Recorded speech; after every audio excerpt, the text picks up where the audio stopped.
नमस्कार दर्शकों, जेके प्राइम में आपका स्वागत है। मैं हूं विनोद कुमार। दर्शकों, डॉक्टर फारूक अब्दुल्ला उन्होंने संकेत दिया है कि गुपकार अलायंस मिलकर के आगामी जो विधानसभा के चुनाव होने वाले हैं, प्रस्तावित है, मिलकर के चुनाव लड़ेंगे। हालांकि कुछ रोज पहले या कुछ सप्ताह पहले आपस में नोकझोंक भी हो रही थी। नेशनल कॉन्फ्रेंस के लोग पीपल्स डेमोक्रेटिक पार्टी पर आरोप लगा रहे थे कि पीपल्स डेमोक्रेटिक पार्टी ने भारतीय जनता पार्टी के साथ हाथ मिलाकर के 370 को तोड़ने का काम किया था। आगाज वहीं से शुरू हुआ था। इस पर चर्चा करेंगे एम.के. जोगी, जो नेशनल कॉन्फ्रेंस से ताल्लुक रखते हैं। जोगी जी, आपका स्वागत है। चंद्रमोहन शर्मा जी बीजेपी के सीनियर लीडर हैं। चंद्रमोहन जी, आपका भी स्वागत है। और Shaukat Parvez people's democratic party के नेता है। शौकत साहब, आपका भी स्वागत है। लेकिन कार्यक्रम का आगाज करने से पहले हम आपको बता दें कि आज का दिन जम्मू कश्मीर के लिए बड़ा अहम दिन है। रियल एस्टेट समिट हुआ था। इस रियल एस्टेट समिट में 39 MOU यानी मेमोरेंडम ऑफ अंडरस्टैंडिंग साइन हुए हैं, जिसमें 13,800 करोड़ रुपए का निवेश, प्रस्तावित निवेश, यानी आज का दिन बड़ा इंपॉर्टेंट है। और आज के दिन जो वादा 5 अगस्त 2019 को गृहमंत्री अमित शाह ने राज्यसभा में किया था, वो वादे का पहला स्टेप यूं माना जाए कि शुरू होगा। उपराज्यपाल मनोज कुमार सिन्हा का क्या कहना है, पहले हम आपको वो दिखाते हैं। अभी इंडस्ट्री के क्षेत्र में जिस तरह से मैंने चर्चा की, मुझे लगता है कि फेवरेट डेस्टिनेशन जम्मू कश्मीर बनता जा रहा है इंडस्ट्री के लिए, क्योंकि जो इंसेंटिव हमने दिया है, मुझे लगता है कि हमारे आसपास जो दूसरा स्टेट है उत्तर प्रदेश, वो हमसे 100% कम इंसेंटिव देता है। रियल एस्टेट को लेकर के भी जो रिफॉर्म करने हैं, हमारी प्रतिबद्धता है, पूरी तरह से करेंगे। चाहे वो स्टैंप ड्यूटी में कटौती करनी हो, सिंगल विंडो सिस्टम लागू करना हो, और जो इस कन्वेंशन के पहले हमको तैयारी करनी थी, वो टेनेंसी एक्ट हमने लागू कर दिया। रेरा की जो औपचारिकताएं थी वो हमने पूरी कर ली है। और आपने देखा कि 39 MOU साइन हुए। मोटे तौर पर लगभग ये 18,300 करोड़ रुपए के निवेश का प्रस्ताव आज प्राप्त हुआ है। और मैं समझता हूं कि इसके कारण जहां संपन्नता भी आएगी, वहीं रोजगार के प्रत्यक्ष और अप्रत्यक्ष अवसर भी लोगों को मिलेंगे। नरेगा के साथ जम्मू कश्मीर सरकार ने 10,000 कंस्ट्रक्शन वर्कर्स को की स्किल, या मैं कहूं कि स्किल डेवलपमेंट का काम किया है। आवास बनाने एक MOU साइन हुआ है और बाकी लोगों का भी हम जल्दी करने वाले हैं। नरेगा को बधाई देता हूं कि जम्मू कश्मीर चैप्टर भी उन्होंने शुरू किया है। जम्मू के हमारे जो साथी इससे जुड़े हैं उनको भी मैं बधाई देता हूं, और उम्मीद करता हूं कि जिस भावना से नरेगा पूरे देश में कर रहा है, उसी भावना के साथ जम्मू कश्मीर में भी नरेगा काम करेगा। ये बात मैंने कही कि सिविल सेक्रेटेरिएट, ये प्रधानमंत्री जी ने एक योजना प्रारंभ की कि जो भी प्रदेश है उनकी राजधानियों में एक सेंट्रल सेक्रेटेरिएट होना चाहिए, ताकि उनकी आवाम को, सामान्य नागरिक को भारत सरकार के सभी कार्यालय एक जगह मिले। तो ये पहले हमने कर ली है, आइडेंटिफाई किया है हमारे सेक्रेटरी धीरज गुप्ता जी ने, और आने वाले दिनों में CPWD काम को प्रारंभ करेंगे। तो मोटे तौर पर जो मुख्य बातें थी वो हमने बता दी। दर्शकों, आपने देखा कि किस तरीके से 18,300 करोड़ रुपए का प्रस्तावित निवेश है, और पहले भी निवेश का ऐसा प्रस्ताव आते रहे हैं। लेकिन सरकार को, जैसे एक दुकानदार ग्राहक को भगवान का रूप समझता है, उतनी सहूलियत फराहम करवाता है, वैसे ही निवेशकों को भी सरकार बेहतर से बेहतर सुविधाएं दे, ताकि उनको सिंगल विंडो सिस्टम में वन गो में उनके सारे वगैरह क्लियर हो जाए। लेकिन हमारा चर्चा का विषय यह है, क्या गुपकार अलायंस मिलकर के चुनाव लड़ सकता है? एम.के. जोगी जी, आप क्या कहेंगे कि क्या इससे फायदा होगा? जो गुपकार अलायंस के घटक दल है वो डिफीट कर पाएंगे बीजेपी और बीजेपी की ABC पार्टीज को? देखो विनोद जी, सबसे पहले तो जैसे हमारे चीफ डॉक्टर फारूक अब्दुल्ला साहब ने जो कहा जी, तो ये तो पार्टी लाइन के मुताबिक जो डॉक्टर साहब ने कहा और उनको जिस तरीके से जो लगा, तो आपने DDC के चुनाव में भी प्रयोग करके देख लिया था, वहां भी शेडो कैंडिडेट खड़े हो गए थे, आवाजें उठने लगी थी। देखो, जब इलेक्शन का टाइम, इलेक्शन का समय जब आएगा तो पीएचडी के जो हमारे कायद डॉक्टर साहब ने जो आज चर्चा का मुद्दा जो बना है, तो उन्होंने जो कहा, ये पार्टी में बैठ के हमारे जो बड़े सीनियर लीडर हैं उन्होंने सोच समझ के अगर ऐसा स्टेटमेंट दिया है तो ये आप उन पर छोड़ दीजिए। और मुझे लगता है कि आगे आने वाले टाइम में आपको हर चीज का पता लग जाएगा। शौकत साहब, इज इट पॉसिबल, क्या ऐसा हो सकता है? क्योंकि आपका प्रयोग विफल होगा। जो आपने पहले किया था डीडीसी इलेक्शन में, उसमें कहीं ना कहीं आवाजें उठी थी, आरोप प्रत्यारोप लगे थे। नहीं, मैं शौकत साहब से जानना चाहता हूँ। जी शौकत साहब, इसमें एक बात तो क्लियर है कि हम अपनी पार्टी की बात करें तो हम बिल्कुल गुफ्कार अलायंस का वजूद ही इसी काज के लिए लाया गया था जी, better cause for the betterment of people of Jammu and Kashmir. Gupkar alliance सिर्फ किसी ये पार्टी की आवाज नहीं है, ये हमारी पीडीपी की आवाज नहीं है पार्टी लेवल पर। ये आवाज जो है ये जम्मू कश्मीर की नगर नगर गली गली में आवाज आज गूंज रही है जी, कि जम्मू कश्मीर की मजबूरी है, गुफ्कार अलायंस जरूरी है जी, जी, जी। इसलिए हम तो उस वक्त तो हमारी पार्टी प्रेसिडेंट महबूबा मुफ्ती जी ने रात के 12 बजे ठिठकती सर्दी में रात को बाहर निकली थी, तमामों के दरवाजे खटखटाए थे कि लार्जर काज के लिए हमें एक प्लेटफॉर्म पे आना होगा। तो वो प्लेटफॉर्म, हम तो गुफ्कार अलायंस की बात तब भी करते थे, अलायंस की आज भी करते हैं, और ये लोगों की आवाज़ है। और मुझे लगता है कि ये हकीकत है, जब हम लोगों को सवाल करते हैं कि गुफ्कार अलायंस इतना ज़रूरी क्यों हो गया है, तो उन्होंने कहा कि ये वक्त के हालात ने बहुत ज़रूरी हमारे लिए बना दिया है, और ये इसलिए भी ज़रूरी है कि अगर हम एक हो जाएं तो बन सकते हैं खुर्शीद मुबीन, वरना इन बिखरे हुए तारों से क्या बात बनेगी जी। यानी आप मिसलीड कर रहे हैं कि वाकई में कश्मीरी आवाम के साथ खड़े हैं? नहीं, थोड़ा सा क्लियर तो करना ही पड़ेगा क्या आप मुझे बताइए, 370 की वापसी संभव है, 35A की वापसी संभव है, और आप बार बार उनको ये जतलाते हैं, फिर ये कहते हैं कि परिसीमन आयोग की जो सिफारिशें हैं वो भी गलत हैं, जो ड्राफ्ट उन्होंने पेश किया है। अब मुझे सवाल है जी, हर चीज पॉसिबल है यहाँ पे। अगर बीजेपी को दफा 370 हटाने में 30 से 40 से 50 साल लग गए तो हमें भी कुछ वक्त दरकार है इसके लिए। इस लड़ाई की, ये कंप्रोमाइज तो इस पे बिल्कुल नहीं होगा। हम ये अलायंस जो हमारा है ये सरकार बनाने के लिए नहीं है, या बीजेपी को सरकार में आने से रोकने के लिए नहीं है।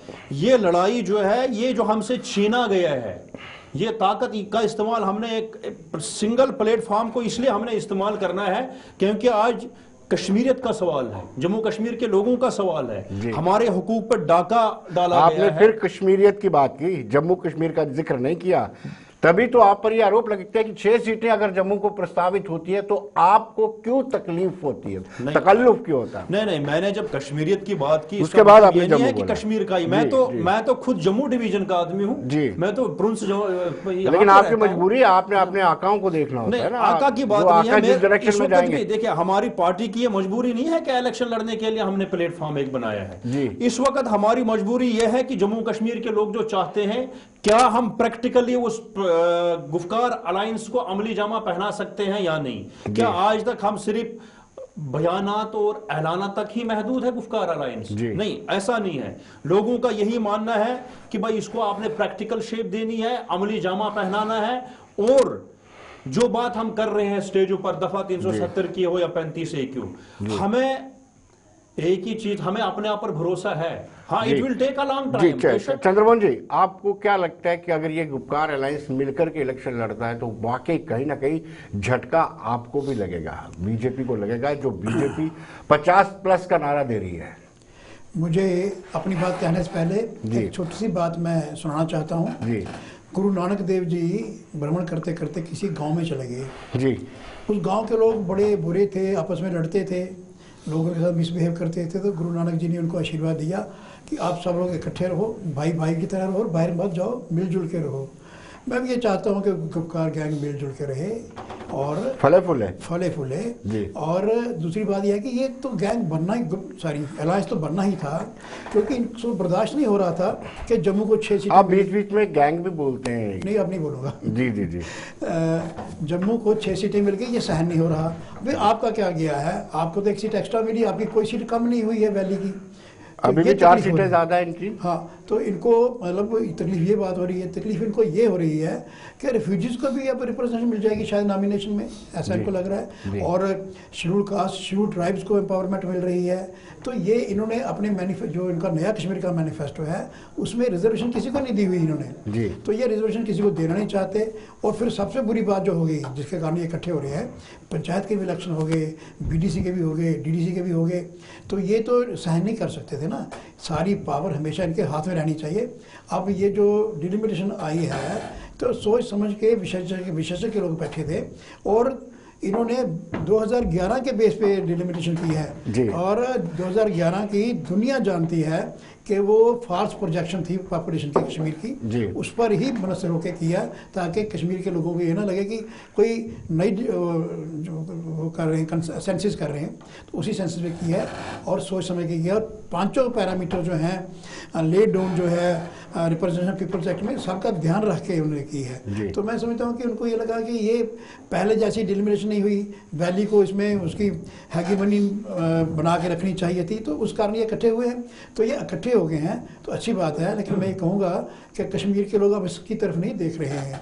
वहाँ प्रोग्रेसिव सोच बन गई है, वहाँ का जो नया तबका है, यूथ जो है, उन्होंने नई पार्टियाँ बनाई हैं, नए नए लोग निकले हैं और उनको विश्वास मिल रहा है। लेकिन ये लोग आपको उन पार्टियों को आपकी ABC पार्टी बोलते हैं।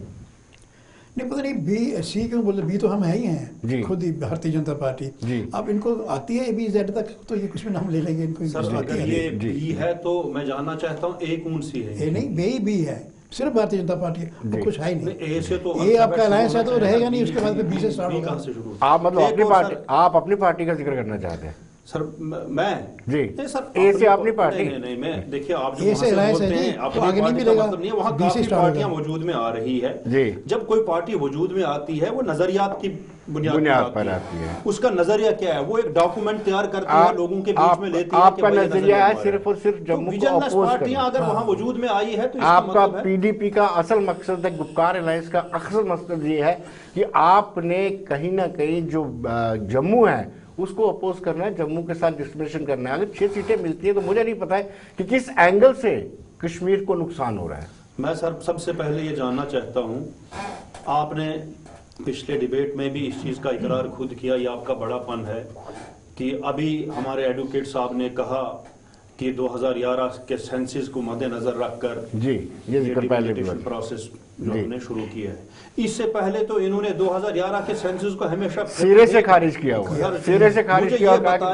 जब इनको कोई सेटअप उठाना होगा फिर ये 2011 के सेंसस को लेजिटिमेट करार देते हैं, रिजनेबल करार देते हैं, और जब इनके खिलाफ कोई कहीं पे कोई चीज लगेगी तो उसको इलेजिटिमेट और अनरीजनेबल करार देते हैं। ये डबल स्टैंडर्ड क्यों है यहाँ पर?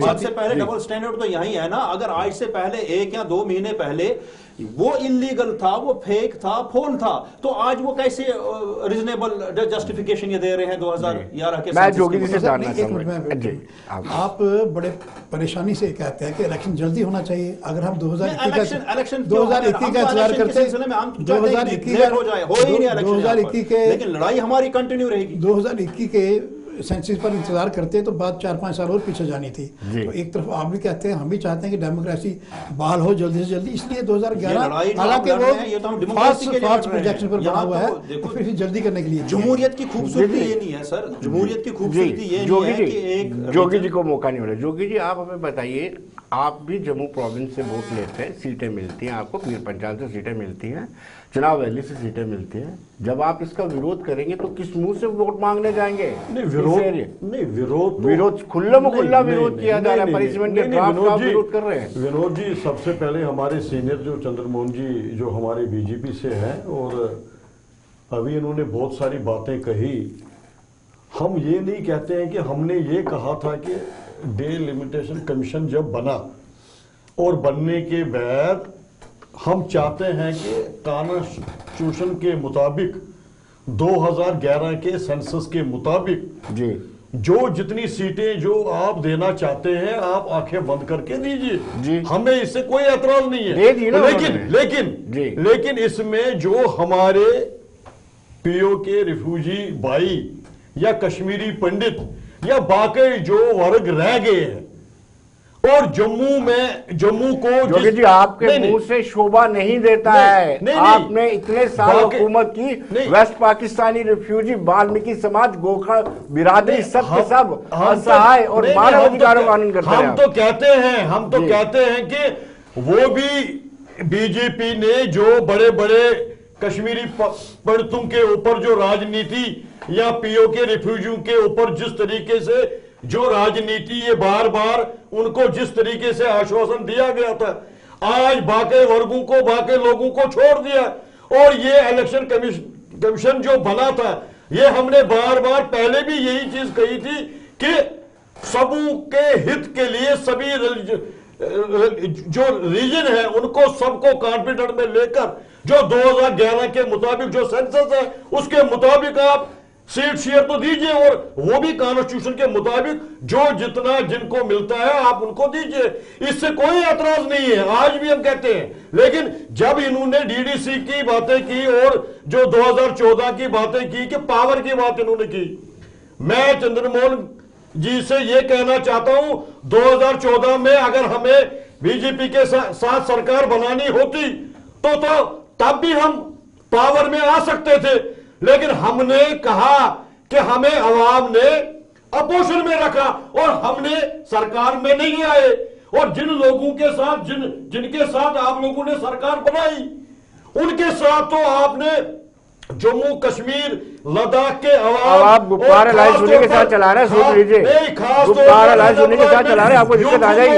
यूथों को आप लोगों ने ठगा, क्योंकि आपने 3.5 साल में ही अपनी सरकार जिनके साथ आपने बनाई थी, और आप अपोजिशन में बैठ के जो 3 राज्यपाल आप लोगों ने हमें दिए, मुर्मू साहब को पहले लाया, उसके बाद सतपाल मलिक जी को लाया, उसके बाद आप मनोज सिन्हा साहब को लाया। लेकिन मुझे आप बताइए कि यूथ के लिए आप लोगों ने क्या किया? आपकी बात से दरार दिख रही है, आपकी बात से दरार दिख रही है। आपने पीडीपी के साथ तालमेल किया, अभी आप गुप्कार अलायंस में पीडीपी के साथ परेशानी क्यों? हम करेंगे, बुरी बात आप करेंगे दोस्ती आपकी। अगर गुप्कार अलायंस हो रहा है तो किस बात नहीं, इसी बात की परेशानी है कि ये इसलिए हो रहा है कि यूथ की अनएम्प्लॉयमेंट यूथों के लिए अवेयरनेस जो बना है, ये उनके लिए आज ये टाइम है, ये समय है कि हम एकजुट हो रहे हैं। जवाब तो सुन लीजिए, लेकिन चंद्रमोहन जी आपको भी ये बता दूं कि आपने बड़ी कोशिश की थी, आपके बड़े यूनियन मिनिस्टर दिल्ली में भी रहे, लेकिन गुप्कार अलायंस ने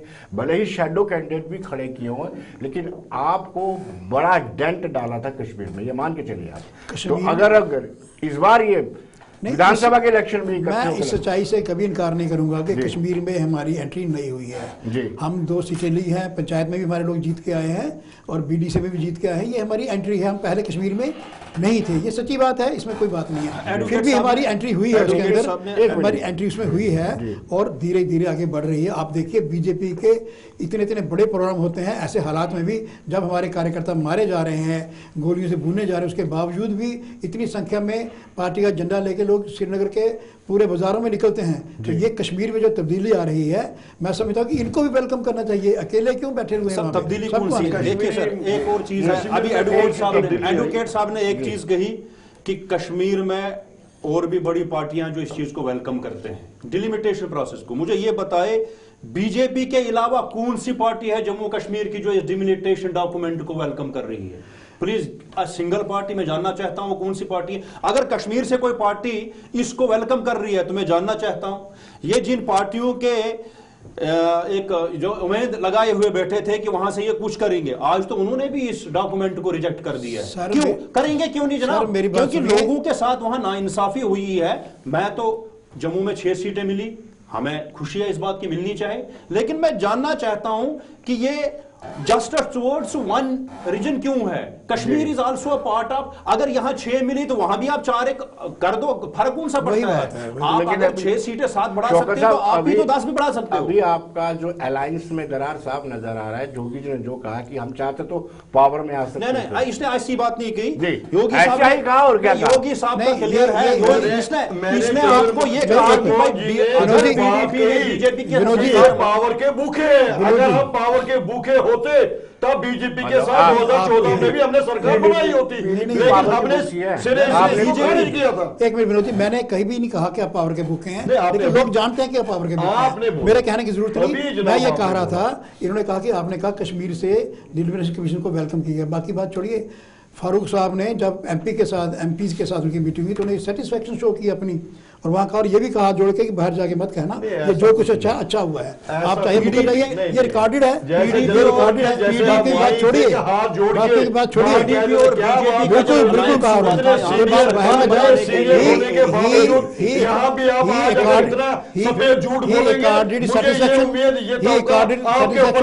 फिर क्या हुआ कि जोगी जी आपको मैं बता दूं कि कुछ रोज पहले अल्ताफ बुखारी जो अपनी पार्टी के चीफ हैं, उन्होंने प्रेस कॉन्फ्रेंस दी और इसमें जिक्र किया कि अंदर एनसी के तीनों सांसदों ने यह माना कि डिलिमिटेशन कमीशन का ड्राफ्ट बिल्कुल सही है। आपको नहीं पता, प्रेस कॉन्फ्रेंस है, मेरे पास उसके विजुअल्स भी है, ऑडियो भी है। विनोद जी, कौन क्या कह रहा है, ये तो है ही बीजेपी की बी टीम जी। जैसे आज इन्होंने कहा था, इन्होंने तो कहा था वो खुद हम ही है, लेकिन मेरे यहाँ हमारे साथी जो शवकत जी हैं, इन्होंने बताया था वाज़े तौर पर, एडवोकेट साहब को ये कहा था कि आप फिर बताइए हमें कि ए टीम जो है वो कौन सी है। लेकिन इन्होंने क्या कहा क्या नहीं कहा, लेकिन अल्ताफ साहब आनन फानन में उनको ये नहीं पता कि हम कब क्या बोले। ये उनको ही मुबारक है जो वो बाहर आके जो उन्होंने कहा, जिनको किसी चीज का पता ही नहीं है, तो आज वो बाहर आके जिस तरीके से उन्होंने पब्लिक में कहा।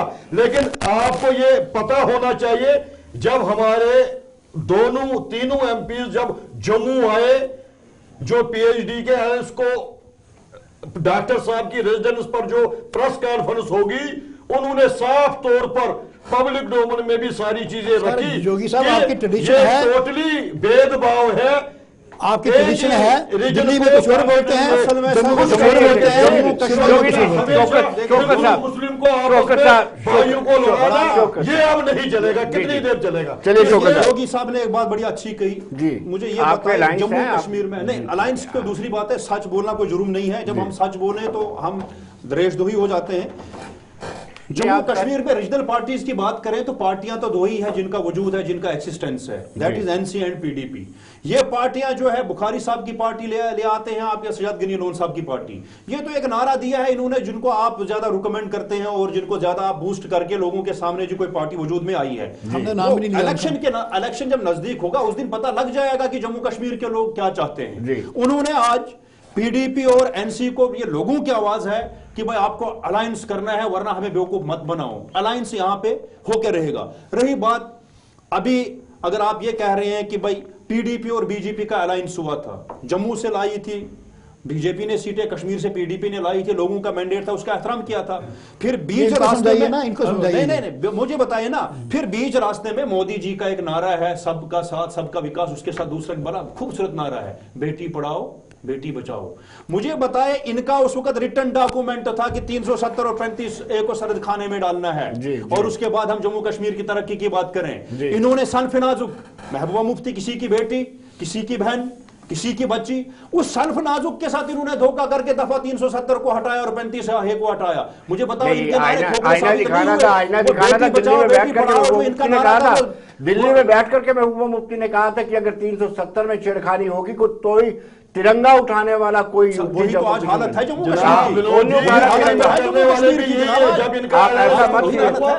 तिरंगे उठाए जा रहे हैं। पार्टियां आपस में मिली थी, मरहूम मुफ्ती मोहम्मद सईद साहब, और जिस वक्त इन्होंने आपस में गठजोड़ किया था, इन्होंने एग्रीमेंट पर साइन किया था कि 370 के साथ हम टोटली छेड़ेंगे नहीं। और जिस जम्मू ने जब इनको 25 MLA दिए, हम चाहते हैं कि आपने डेवलपमेंट पर का जो नारा दिया था, जम्मू ने जो 25 MLA आपको दिए थे, आपको मंत्री बनाया था, आपको चंद्रमोहन जी, आपको सरकार बनाने का मौका दिया था, लेकिन वो डेवलपमेंट सिर्फ आपको नजर आती है, लेकिन और किसी को नजर नहीं आती है। आप ना जम्मू के लोगों को फॉर ग्रांटेड लेते हैं, जम्मू के लोग नेशनलिस्ट हैं, लेकिन जम्मू के लोगों को ही आपने दबाया। 5 अगस्त 2019 के बाद जो पॉलिसीज यहाँ पर लाई गई, चाहे वो माइनिंग की हो, लीकर की पॉलिसी हो, आउटलेट्स खोलने की बात हो, सबसे ज़्यादा नुकसान जम्मू को हुआ है। और शायद जम्मू के लोगों ने भी आपको आईना दिखा दिया, भले ही काल चैम्बर ऑफ कॉमर्स की थी।